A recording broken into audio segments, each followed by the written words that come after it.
Hello friends, welcome to मंत्रा। मेरा नाम है रामा। हम आपके लिए लेकर के आते हैं वीडियो एडिटिंग से संबंधित और कंप्यूटर जगत की नई नई जानकारियां। आज इस वीडियो में हम आपके लिए लेकर के आए हैं एक वीडियो एडिटिंग सिस्टम कैसे लिया जाए। यदि आपको नया वीडियो एडिटिंग कंप्यूटर लेना है तो उसमें कौन सा वर्जन लेना चाहिए, कम बजट में कैसे लेंगे, कौन कौन सा पार्ट हमें लेना है, कौन कौन सा पार्ट नहीं लेना है, क्यों कौन सा पार्ट लेना है, इस बारे में हम इस वीडियो में डिटेल में जानकारी देंगे। तो पूरा वीडियो देखिएगा तो बहुत कम बजट में 12th जनरेशन का i7 प्रोसेसर का सिस्टम बनवा पाएंगे।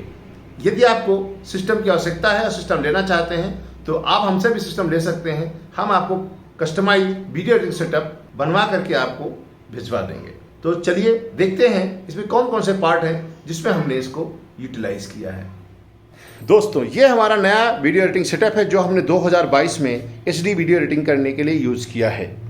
इसमें हमने बहुत कम बजट में ये PC बिल्ड करवाया है। क्या क्या कॉन्फ़िगरेशन है ये डिटेल में हम आपको इस वीडियो में बताएंगे। ये पूरा वीडियो आप देखते रहिएगा। इस वीडियो एडिटिंग सिस्टम को बनाने के लिए हमने ये प्रोसेसर यूज़ किया है।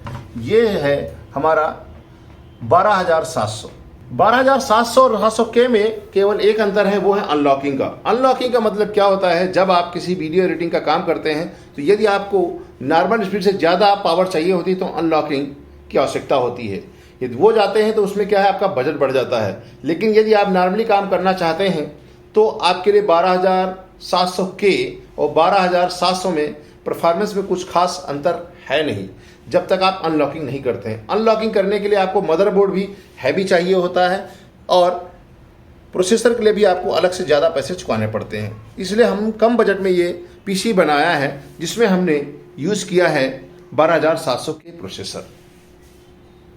इसके अलावा मदरबोर्ड के लिए हमने यूज़ किया है गीगाबाइट का B660M gaming DDR4। DDR4 DDR5 में आपका बजट काफ़ी बढ़ जाता है, इसलिए हमने इसी को लिया है। बजट कम करने के लिए हमने इसको यूज़ किया है। मदरबोर्ड में जब जाते हैं तो 12th जनरेशन के लिए आपको 3 कैटेगरी में गीगाबाइट के मदरबोर्ड आते हैं। एक होता है गीगाबाइट 610, एक होता है 660 और अगला जाता है 690 के साथ। यदि आप 690 लेते हैं तो आपका बजट काफ़ी इस बजट से 2 से 3 गुना तक आपका बजट जा सकता है। आपको मदरबोर्ड पे हम एक अलग से वीडियो बनाएंगे, कौन सा मदरबोर्ड आपको चूज करना चाहिए, कौन सा मदरबोर्ड चूज आपको नहीं करना चाहिए।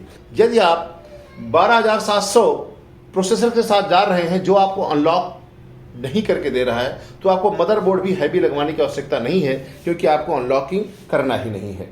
इसमें B660 गेमिंग DDR4 वाला जो मदरबोर्ड है इसमें भी कई कैटेगरीज आती हैं। AX के साथ आता है, X के साथ आता है, AM के साथ आता है। तो इसमें कई प्रकार के मदरबोर्ड आते हैं जिसमें वाईफाई मिलता है। अलग अलग कैटेगरी के मदरबोर्ड होते हैं, इसके बारे में हम आपको अलग से वीडियो बनाएंगे। भाई हमने इस मदरबोर्ड को क्यों चुना, क्योंकि आपकी आवश्यकता से अधिक की मदरबोर्ड की आवश्यकता नहीं होती है, क्योंकि आपको जब ज़रूरत ही नहीं है और उसके लिए आपको ज़्यादा पैसा देने की आवश्यकता नहीं है। कैबिनेट खरीदते समय हमने कोर्सियर की स्पेक 01 सीरीज का कैबिनेट यूज़ किया है।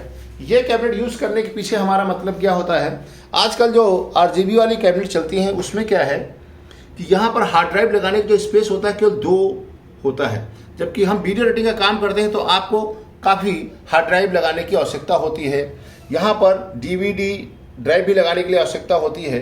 तो ये इसलिए आपको कैबिनेट चूज करते समय यह जरूर ध्यान रखना है कि आपकी हार्ड ड्राइव लग जाए। यदि आपकी आजकल जो हार्ड ड्राइव लगाने के लिए स्पेस आ रहा है वो केवल 2 हार्ड ड्राइव के लिए आ रहा है। मैंने बहुत सारी कैबिनेट को देखा लेकिन किसी में भी 4 का ऑप्शन नहीं आता है। इसके अलावा प्रोसेसर लेने के साथ कैबिनेट का भी ध्यान रखना पड़ता है। कई सारी कैबिनेट ऐसी होती जिसमें प्रोसेसर को कूल करने के लिए अलग से आपको कूलिंग फैन लगाना पड़ता है, जिसमें डबल फैन होता है, सिंगल फैन होता है, ट्रिपल फैन होता है। उसी हिसाब से कैबिनेट का भी चूज करना पड़ता है, कैबिनेट किस तरह की होनी चाहिए। यदि हमने यहाँ 12700 प्रोसेसर लिया है तो इसमें ये जो कूलिंग फैन है ये इसमें पहले से आता है। यदि आप K प्रोसेसर लेते हैं तो उसमें आपको अलग से कूलिंग फैन लगवाना पड़ता है, जिससे कास्ट का लगभग 5 से लेकर 7,000 रुपये तक और बढ़ जाती है। यदि लो ग्रेड का लेंगे तो आप 2,000 से कूलिंग फैन शुरू हो जाते हैं, लेकिन लिक्विड वाला लेंगे तो आपको 5,000 के ऊपर चला जाता है। तो इसलिए हमने अपने बजट को कम करने के लिए 12700 प्रोसेसर लिया। उसी के साथ मदरबोर्ड का भी जानकारी होनी चाहिए आपको, मदरबोर्ड कितना हैवी है। आपको किस काम के लिए लेना है।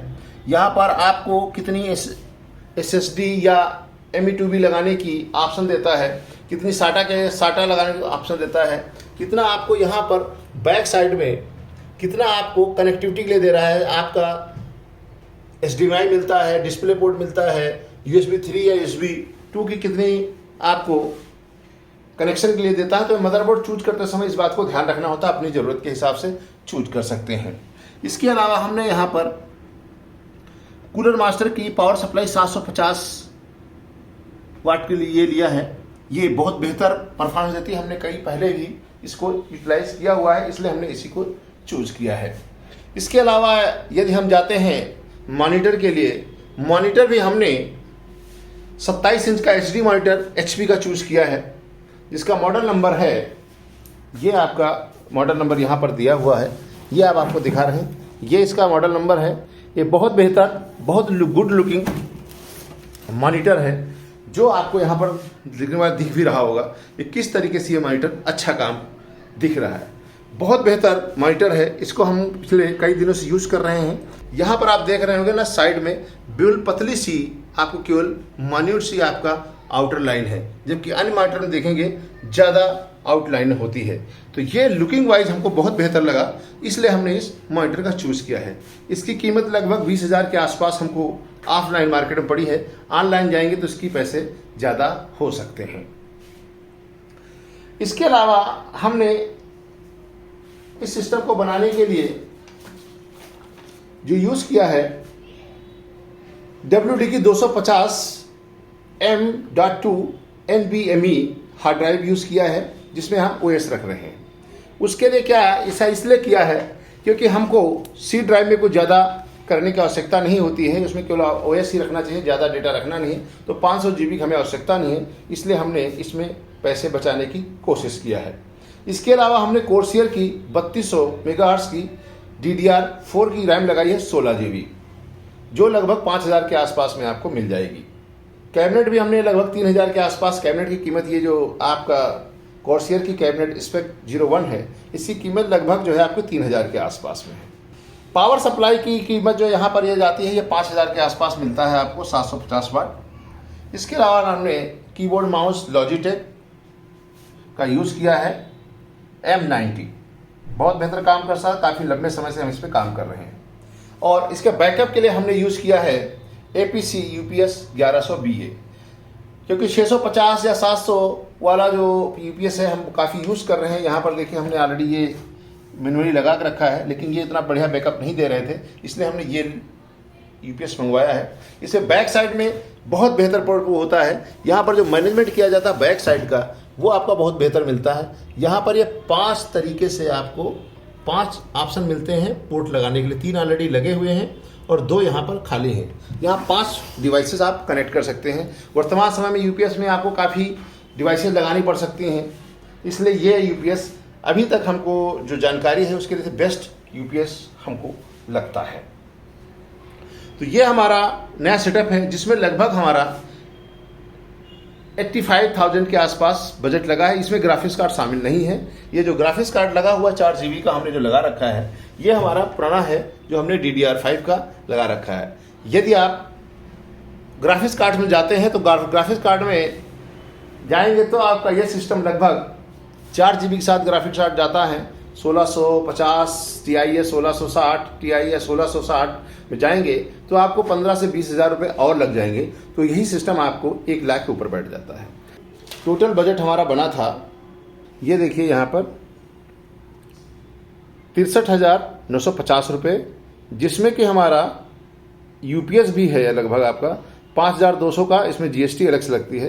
तो इसमें से 5,000 कम करें तो 58,000 रुपये लगभग आपका ये सिस्टम बनके तैयार हो गया है।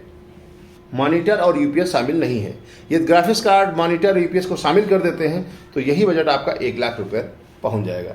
इस सिस्टम पे हमने EDS और प्रीमियर दोनों को इंस्टॉल करके, एडिट करके, रेंडर करके देखा है। हाँ, एडिट करने में आपको चाहे EDS हो, प्रीमियर हो, किसी में भी आपको कोई प्रॉब्लम नहीं आएगी इस सिस्टम पे। लेकिन यदि आप एक्सपोर्टिंग करते हैं प्रीमियर में तो वहाँ पर आपको कुछ थोड़ा लैग की महसूस हो सकता है। तो तो यदि आपको प्रीमियर प्रो पे काम करना है तो ग्राफिक्स कार्ड जरूर लगवाइएगा, वो भी 4 GB का, कम से कम 4 GB का ग्राफिक्स कार्ड लगवाएंगे तो आपको स्पोर्टिंग टाइम आपके रियल टाइम से 50 के नीचे आ जाएगा।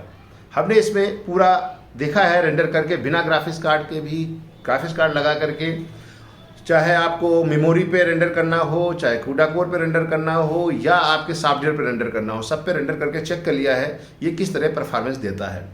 यदि आप बिना ग्राफिक्स कार्ड के प्रीमियर प्रो में रेंडर करते हैं तो आपको इसमें टाइम, एक्सपोर्टिंग टाइम लगेगा, एडिट करते समय आपको कोई भी प्रॉब्लम नहीं आएगी। एक्सपोर्टिंग समय ये थोड़ा टाइम टेकिंग हो सकता है। यदि आप एक्सपोर्टिंग के टाइम आपको टाइम बचाना है तो आपको इसमें ग्राफिक्स कार्ड 4 GB से कम ग्राफिक्स कार्ड मत लगवाइएगा। और के सीरीज के साथ क्या क्या स्पेसिफिकेशन होंगी, वो लगभग कितने बजट में आपको आएगा, इसके बारे में अगला वीडियो हम आपके लेकर के आएंगे, जिसमें हम आपको बताएंगे प्रोसेसर कौन सा चाहिए, मदरबोर्ड कौन सा चाहिए, रैम कौन सी लगानी चाहिए, और उसके अलावा क्या क्या होने चाहिए वीडियो एडिटिंग में। लगभग मिड रेंज में, मिड रेंज हमारा जाता है लगभग आपका 1.5 लाख के आसपास। 1.5 लाख के आसपास में कितना, कौन कौन से आपको हार्डवेयर परचेज करने चाहिए, इसके बारे में आपको अगले वीडियो में ज़रूर बताएंगे। मिलेंगे आपको अगले वीडियो में, तब तक के लिए रामा की Ram Ram. Thank you for watching, धन्यवाद।